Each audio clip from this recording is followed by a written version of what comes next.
le débat de fond avec Sandrine Picot-Després. Bonjour Sandrine Picot-Després. Oui, bonjour. Merci d'être avec nous. Je vous ai demandé d'être avec nous parce que vous êtes la déléguée générale d'un parti politique qui s'appelle l'Alliance Royale, voilà, le parti politique royaliste. Merci d'être avec nous. Et alors, vous êtes de ceux qui disent bon, c'est l'idée monarchique en France, c'est pas les gens qui achètent. Aidez-moi ce journal hebdomadaire dont j'ai oublié le nom. Gala ? Non, celui où on parle des grandes familles. Point de vue. Vous dites voilà, la monarchie, il faut pas la réduire à point de vue image du monde, ni à l'enthousiasme que suscite la famille d'Angleterre chez nos compatriotes français. Vous êtes vraiment pour une monarchie politique française qui dépasse le côté bling-bling de point de vue image du monde ou de ce qui se passe chez les Anglais.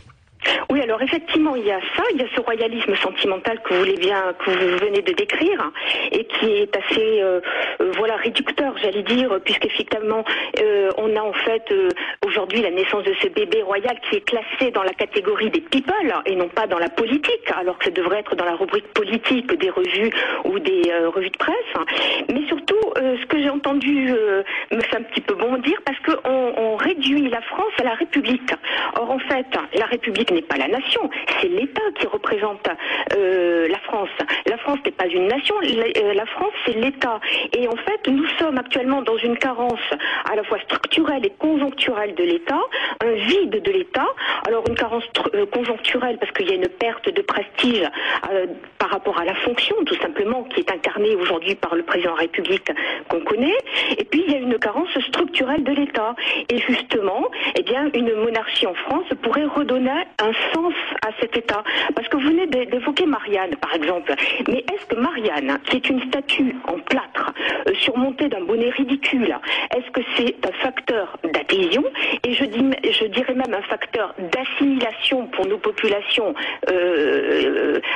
qui sont en voie d'assimilation, justement. Est-ce que cette Marianne en plâtre est un facteur d'adhésion? Je ne crois pas. Je ne crois pas, sincèrement, je suis comme vous, je suis pas exalté par Marianne. Mais un mot sur le symbole de la République que j'aime bien, mais Marianne, c'est un peu Brigitte Bardot et... Un mot sur le bonnet ridicule, madame. Vous trouvez ça ridicule, mais c'est le bonnet phrygien qui représente, parce que les révolutionnaires avaient la passion de l'Antiquité, le symbole des esclaves affranchis. C'est un symbole qui est magnifique. Qu'on s'affranchit quand même d'une domination et d'une oppression. C'est un symbole, évidemment. Une statue de plâtre n'a aucun intérêt. Mais je préfère ce symbole-là à une couronne, voir Elisabeth II avec une couronne sur la tête et des costumes ridicules. Je pourrais aussi être blessant. Ou quand je vois celui qui prétend être aujourd'hui le monarque de France, le voir aller participer à des messes pour saluer la mémoire de ses ancêtres, je pourrais aussi être blessant et dire que c'est ridicule. Vous comprenez ce que tout ça est une fonction symbolique. Ce qui permet que l'on fasse en société, c'est cette idée. Est-ce que vous croyez à l'idée que nous sommes égaux? À partir du moment où il y a une monarchie, que vous le vouliez ou non, même si elle est sympathique, ce principe est rompu. Non, mais les monarchies sont des monarchies constitutionnelles. L'idée de l'égalité dans toutes les monarchies européennes, la Suède, la Norvège, la Hollande, enfin l'égalité, elle est là. Pourquoi parce que je leur ai accrédité l'idée qu'aujourd'hui les gens sont inégaux en Hollande, par exemple. Mais parce que déjà ils sont peut-être plus égaux que nous autres en France. Parce qu'il y a eu, y compris, une histoire profonde et un combat pour l'émancipation qui a contenu les pouvoirs de ces monarchies. Ça s'est pas passé avec la mais vous pouvez pas décontextualiser la monarchie. L'idée monarchique en France aujourd'hui que défend, j'imagine, Madame Picot-Després, c'est pas Louis XIV.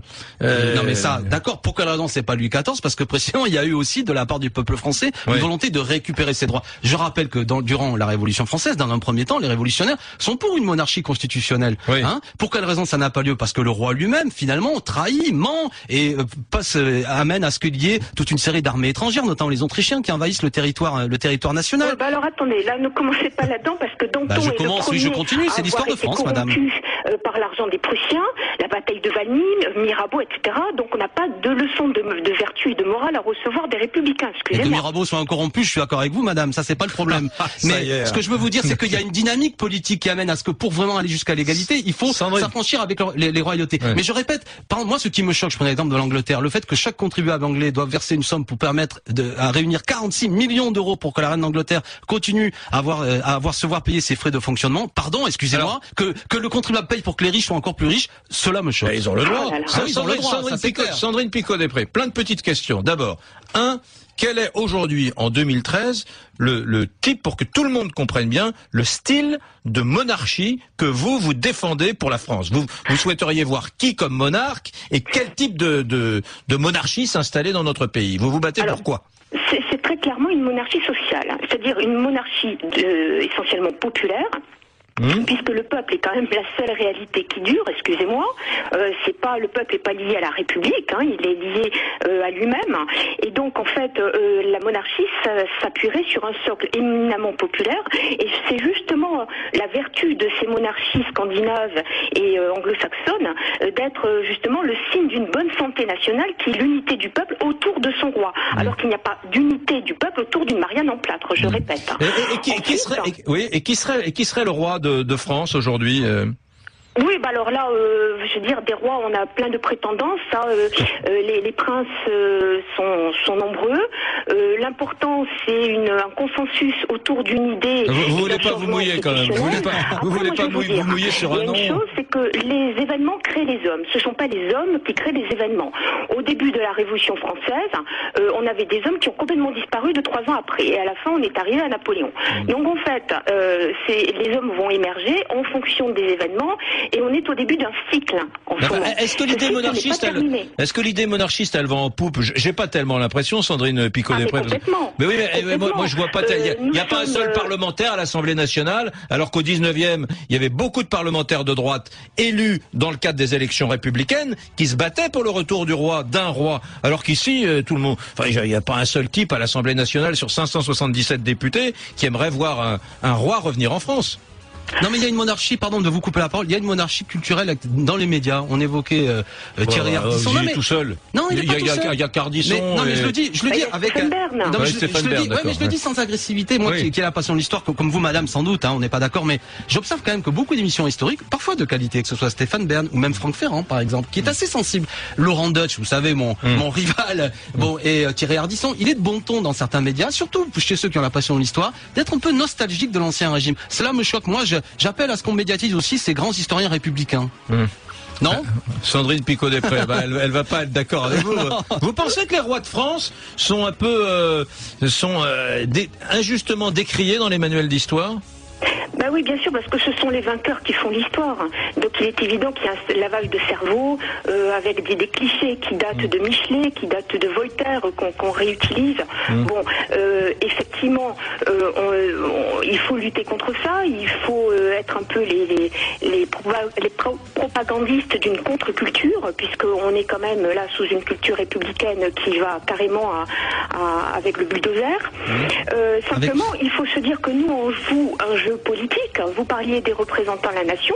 Nous, justement, on est très constructifs. On n'est pas dans la monarchie d'ancien régime passiste. On propose un programme qui tient la route de représentation nationale. Et vous êtes de droite ou de gauche? Parce que je me souviens de Renouvin, le candidat royaliste dans les années 80, qui avait appelé au second tour à voter Mitterrand. Donc, quand on est royaliste, on est de gauche ou de droite? Vous allez me dire, on est français, on est au-dessus de tous les partis. Le clivage, il passe plus par là.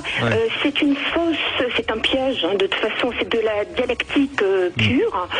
Il n'y a pas de droite et de gauche avant la Révolution française. Et donc le roi est évidemment au-dessus de tout ça. Comme disait un auditeur, il est un arbitre.